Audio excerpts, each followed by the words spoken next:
Welcome back to Final Fantasy VIII with me, Matthew Caddis, aka Puggy. So today it is time to go straight into Ultimecia's castle and take on the final dungeon in the game. We'll even have a flare draw point. Not that it will be much help to us when we get in, for reasons you will see when we get in. Yeah, climbing up a giant chain is hard work, I guess. It's not really like a golden shiny wire of hope. Yeah, and this exists between dimensions or something? Yeah, this is where a witch lives, Irvine. Seriously. Yeah, pretty much, even though it doesn't look very futuristic. Esther looked more futuristic than this place. This looks more like something out of a traditional RPG, if you know what I mean. So that being said, what else? Kick ass and take names and stuff like that.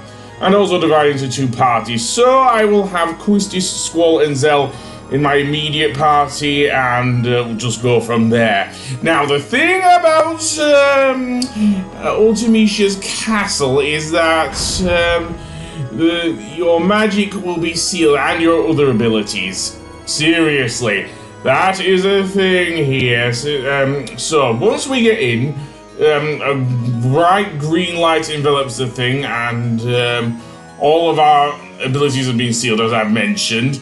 The other thing of note is that around our secondary party, there is a green circle. That is our switch point, I guess, for the other party. So yeah.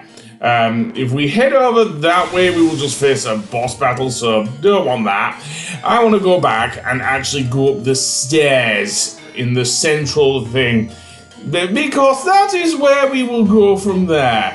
Because there is no way to reach that chandelier. We have to make that thing crash, and we'll do that in the next episode. So we don't need to do anything about that. However, there is one thing I do want to see, and that is, of course, Gilgamesh himself. Like Odin, he does show up randomly in battle, but the difference is that he, well, it's better to show than to tell. So let's go into battle here, and indeed fight him that way. So we will get, and indeed he shows up. Now, he's surrounded by 4 swords. Along with Santi-Suken, he also gets Excalibur, Excalibur, and another one. But Excalibur doesn't kill them outright, but it does a lot of damage to the enemy. So that's good at least. So that being said, we'll just use our limit breaks in this case. Again, another advantage of playing the remastered version.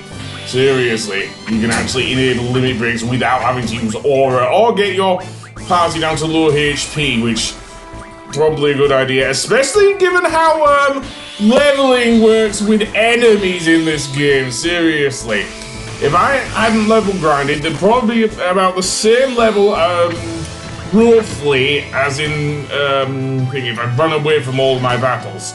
Yeah, seriously. Final Fantasy VIII is kind of unique in that regard. And the only other Final Fantasy that does things differently is Final Fantasy II. And I have not played that one, only a little bit. So up here is our next monster, Sphinxor.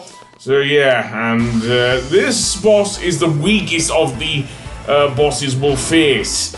So yeah, also because it's the first one we'll fight, it is also, of course, the one we will have to, most weakest to physical attacks. Again, we can still use, one of the reasons why I put Quistis in my party is for her to use,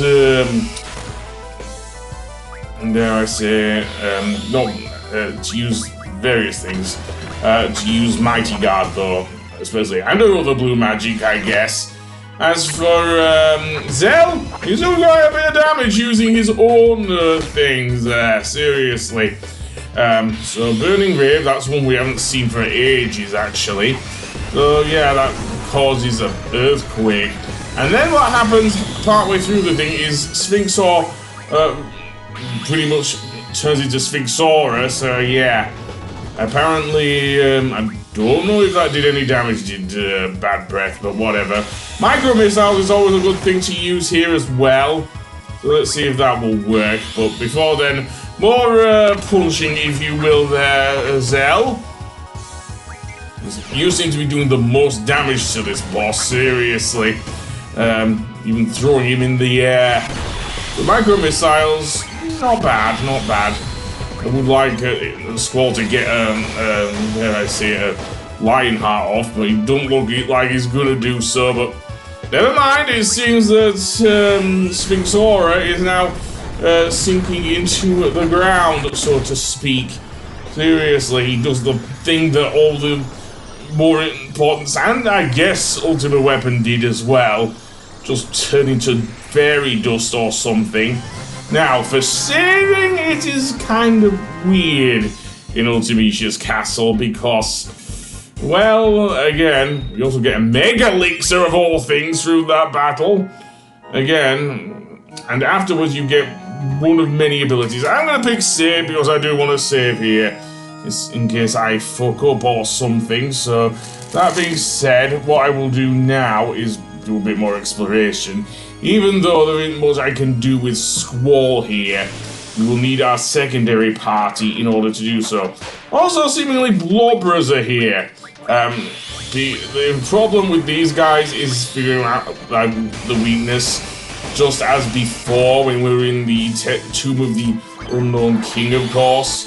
This one seems to be weak against water. But yeah, we can't use Scan unless we had, dare I say, use the ability, or got the magic ability. Then we could have used Scan on this guy, but never mind. I think we will just wail on him. Especially since, as I say, Gilgamesh has not shown up at all. Seriously. But never mind, never mind. I'll leave this in anyways, because I'm a sucker for punishment, it seems. Okay, punch, punch, punch, punch, punch. Don't think I can get off another burning grave with Zell. I just don't have the thing there. Okay, I'm guessing I won't have to use the generator. Yeah, it's a handy one, isn't it? Even though Zell now got slow on him. Oh well. That being said, I will see you on the next one. Goodbye!